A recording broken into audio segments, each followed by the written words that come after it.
우리는 언젠가 일을 내려놓고 은퇴한 뒤 평온한 노후를 맞이할 거라 믿으며 살아갑니다. 지금은 바쁘고 고단한 하루하루지만 언젠가 다가올 그 여유로운 시간은 마치 인생의 보상처럼 느껴지지요. 은퇴 후에는 자녀들과 함께 웃으며 시간을 보내고 손주와 소풍을 가고 계절이 바뀌는 속도에 귀 기울이며 조용히 책 한 권을 읽는 여유. 그렇게 자연 속에서 나지막이 삶을 마무리하는 그런 낭만적인 노후를 꿈꾸곤 합니다. 그러나 현실은 기대만큼 그렇게 아름답지 않습니다. 실제로 많은 사람들이 퇴직을 맞이한 후 생각보다 더 크고 깊은 불안과 마주하게 됩니다. 가장 먼저 찾아오는 건 바로 경제적 문제입니다. 평생 열심히 살아왔음에도 불구하고 은퇴 이후의 생활비를 충당하기엔 늘 부족함을 느끼게 되죠. 공적연금만으로는 생계를 유지하기가 어렵고 별도의 노후 자산을 준비하지 않은 경우에는 매달이 막막하게 느껴집니다. 또 하나의 현실적인 문제는 바로 신체의 한계입니다. 젊을 땐 아프지 않았던 곳이 이유 없이 아프고 평소엔 쉽게 하던 일들이 점점 버겁게 느껴집니다. 병원비, 약값 등 예상치 못한 지출은 점점 늘어나고 건강을 되돌릴 수는 없다는 사실 앞에 좌절감이 밀려옵니다. 그리고 이쯤에서 우리는 또 다른 질문과 마주하게 됩니다. 앞으로 어디에서, 누구와, 어떻게 살아야 하지? 라는 근본적인 고민입니다. 많은 사람들이 퇴직 후의 삶을 휴식이라고 여기지만 사실 그 시간은 오히려 우리에게 더 많은 선택을 요구합니다. 지금 살고 있는 집에서 계속 살아야 할지, 자녀와 함께 지내야 할지, 아니면 요양시설 같은 제3의 공간을 준비해야 할지 고민하게 되죠. 또 사회와의 단절로 인해 혼자 남겨지는 두려움이 점점 커지고 하루하루의 의미를 잃어가는 경우도 적지 않습니다. 그렇다면 우리는 어떻게 해야 후회 없는 노후를 보낼 수 있을까요? 막연한 기대만으로는 부족하고 무작정 미래를 피한다고 해결되는 문제도 아닙니다. 중요한 건 지금 이 순간부터 노후를 진지하게 바라보는 자세와 현실적인 준비가 필요하다는 것입니다. 젊을 때는 막연히 먼 이야기로만 느껴졌던 노후지만 어느 날 문득 바로 앞에 와 있다는 것을 깨달을 때는 이미 준비할 시간이 부족할 수 있습니다. 이제는 우리 삶의 마지막 장면을 그저 운명에 맡기기보다는 내가 원하는 방식으로 스스로 그려나갈 필요가 있습니다. 지금부터 우리가 어떤 선택을 하고 어떤 준비를 해나가느냐에 따라 우리의 노후는 완전히 다른 모습이 될 수 있습니다. 그 선택은 돈만이 아닌 관계와 삶의 방식, 그리고 마음가짐까지 아우르는 넓은 시야에서 출발해야 합니다. 오늘은 그 이야기 속으로 함께 들어가 보려 합니다. 실제 한 사람의 삶을 통해 우리가 노후를 어떻게 준비할 수 있을지, 어떤 선택이 더 나은 내일을 만들어줄지 함께 생각해보는 시간을 가져보겠습니다. 이러한 고민은 누구에게나 예외 없이 찾아옵니다. 그리고 대부분의 사람들은 이 질문 앞에서 선뜻 정답을 내리기 어렵습니다. 막연한 기대와 현실 사이의 간극은 생각보다 큽니다. 어떤 선택을 해도 정답은 없다는 것을 알지만 그렇다고 해서 아무 준비 없이 세월에 몸을 맡기기엔 우리의 노후는 너무나 길고 생각보다 복잡합니다. 사람들이 노후 생활을 계획할 때 가장 먼저 떠올리는 방식은 역시 자녀와 함께 사는 것입니다. 오랜 세월 동안 키워온 자식과 마지막 삶의 길을 함께 한다는 생각만으로도 따뜻하고 든든하게 느껴지기 때문입니다. 특히 한국 사회에서는 여전히 부모와 자식 간의 유대와 책임이 강하게 남아 있습니다. 하지만 실제로 자녀와 함께 사는 삶이 그리 녹록지는 않습니다. 함께 살면 정서적으로는 안정감을 얻을 수 있지만 세대 차이에서 비롯된 갈등, 생활 습관의 차이, 그리고 역할에 대한 기대와 현실의 불일치로 인해 예상치 못한 어려움을 겪게 됩니다. 이정희 씨는 올해 72입니다. 남편을 여인 지는 벌써 10년이 되었고 지금은 인생의 후반전을 자신만의 방식으로 다시 써내려가고 있습니다. 그녀는 노후를 대비하면서 우리가 흔히 생각하는 세 가지 방식 모두를 실제로 경험한 인물입니다. 자녀와 함께 살기, 간병인을 고용해 혼자 살기, 그리고 실버타운 입소까지. 그녀의 삶은 마치 우리 모두가 미리 겪어보지 못하는 노후 시뮬레이션 같았습니다. 남편이 떠난 직후 이정희 씨는 큰딸의 제안으로 사위와 손주들과 함께 살게 되었습니다. 처음에는 모든 것이 좋았습니다.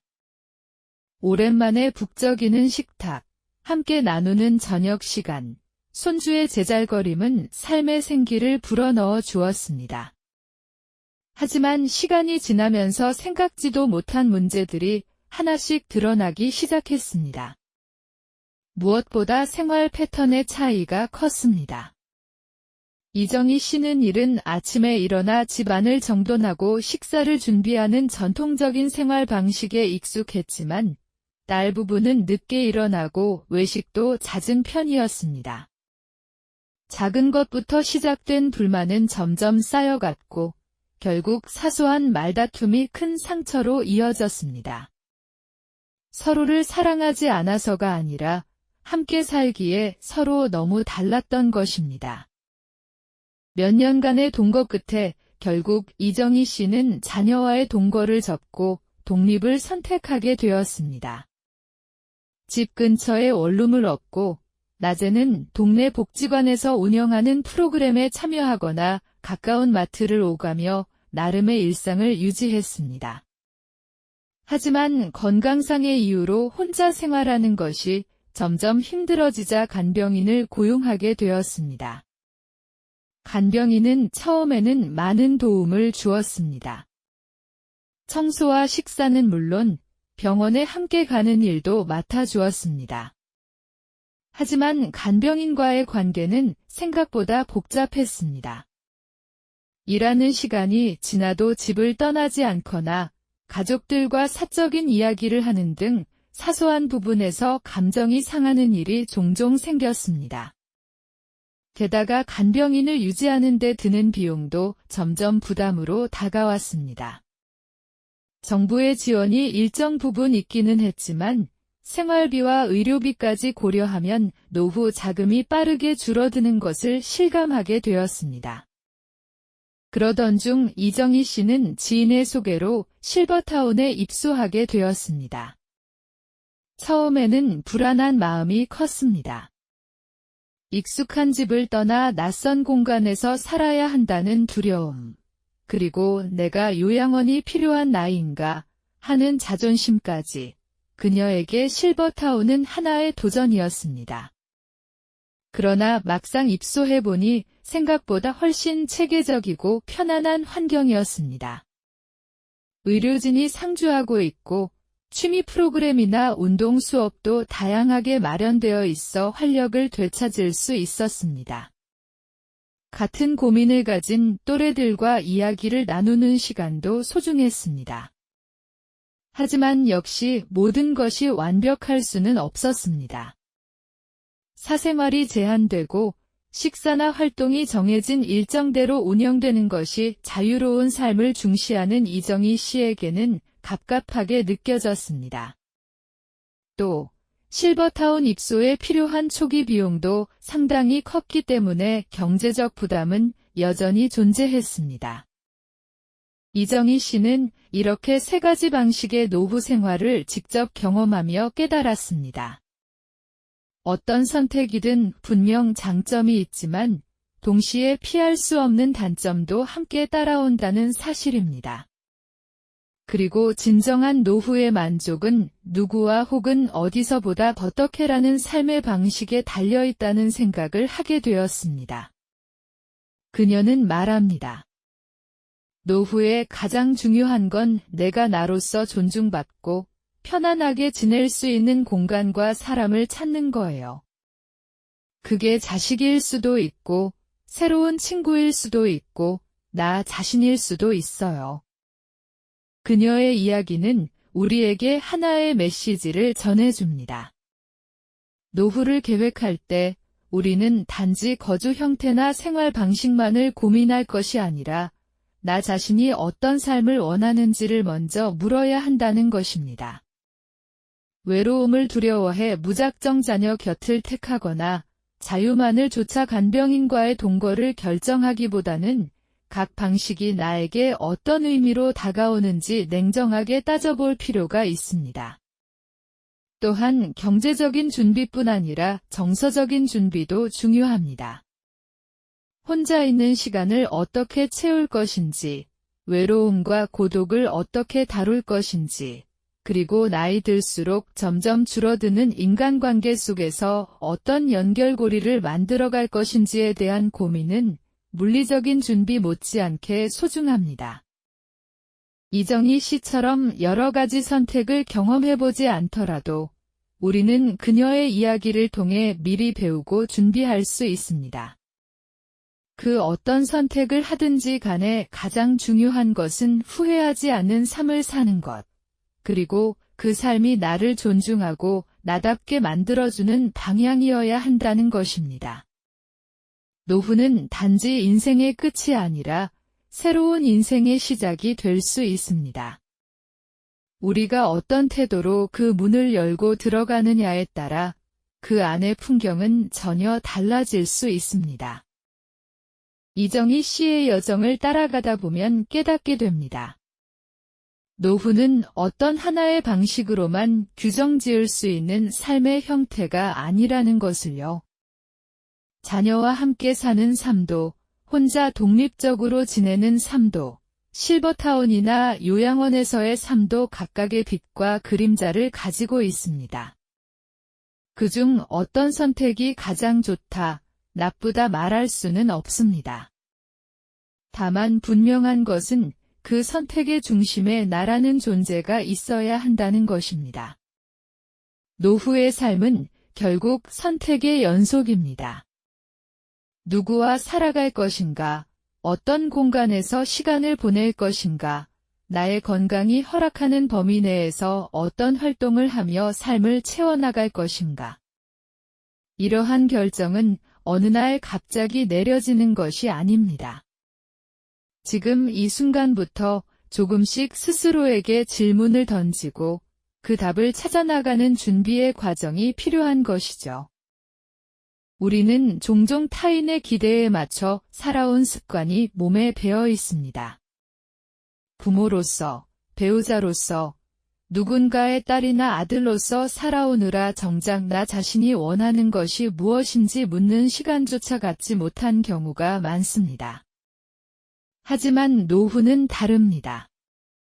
남을 위한 삶이 아니라 진정 나 자신을 위한 삶을 살아도 되는 시간입니다. 오히려 그렇게 살아야 후회 없이 마무리할 수 있는 시간입니다. 이정희 씨는 말합니다. 가장 힘들었던 건요, 누가 옆에 있느냐가 아니라 내가 나를 이해하지 못한 상태에서 선택을 반복했기 때문이에요.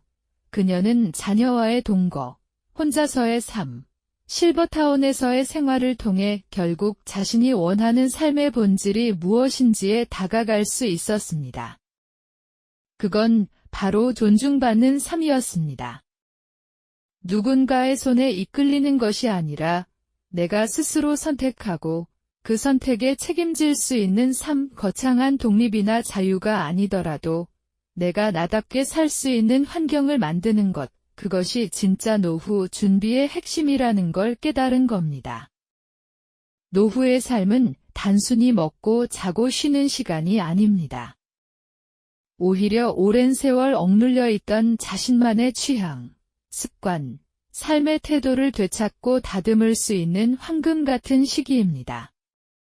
이 시기를 어떻게 보낼 것인가는 결국 지금 내가 어떤 질문을 던지고 어떤 준비를 하느냐에 달려 있습니다. 경제적인 준비도 중요합니다. 하지만 그보다 더 중요한 것은 나의 감정과 성향, 인간관계에 대한 이해입니다. 나는 사람들과 어울리며 에너지를 얻는 타입인지, 조용한 시간을 통해 안정을 느끼는 사람인지, 일상적인 루틴을 좋아하는지, 혹은 다양한 활동 속에서 즐거움을 느끼는지 등을 스스로 알고 있어야 합니다. 이러한 나 자신에 대한 이해가 있어야 진짜 나에게 맞는 노후 생활 방식이 무엇인지 명확히 보이게 됩니다. 무엇보다도 기억해야 할 것은 노후는 인생의 마침표가 아니라 또 하나의 시작이라는 사실입니다. 나이에 상관없이 지금 이 순간이 바로 새로운 삶을 시작할 수 있는 기회입니다. 누군가는 70세에 여행을 시작하고 누군가는 80세에 그림을 배우며 삶의 전환점을 맞이하기도 합니다. 노후는 절대 늦은 시간이 아닙니다. 오히려 인생을 가장 나답게 살 수 있는 마지막 찬스일지도 모릅니다. 여러분의 노후는 어떤 모습이길 바라시나요? 누구와 함께 있고 싶고 어떤 공간에서 아침을 맞이하고 싶으신가요? 그것을 미리 상상하고 계획하고 준비하는 일이야말로 진짜 노후 처방전이 아닐까요? 이정희 씨의 이야기는 단순한 개인의 경험담을 넘어 우리 모두에게 닥칠 미래에 대한 생생한 안내서입니다. 우리가 어떤 선택을 하든 그 안에 후회가 없기를 바랍니다. 그리고 그 선택의 순간마다 내가 나답게 살아가고 있다는 확신이 함께하길 바랍니다. 지금까지 노후 처방전이었습니다. 여러분의 노후에 조금이나마 도움이 되는 이야기였다면 구독과 좋아요, 그리고 알림 설정까지 잊지 말아주세요. 앞으로도 삶의 후반전을 위한 따뜻한 이야기로 찾아뵙겠습니다. 감사합니다.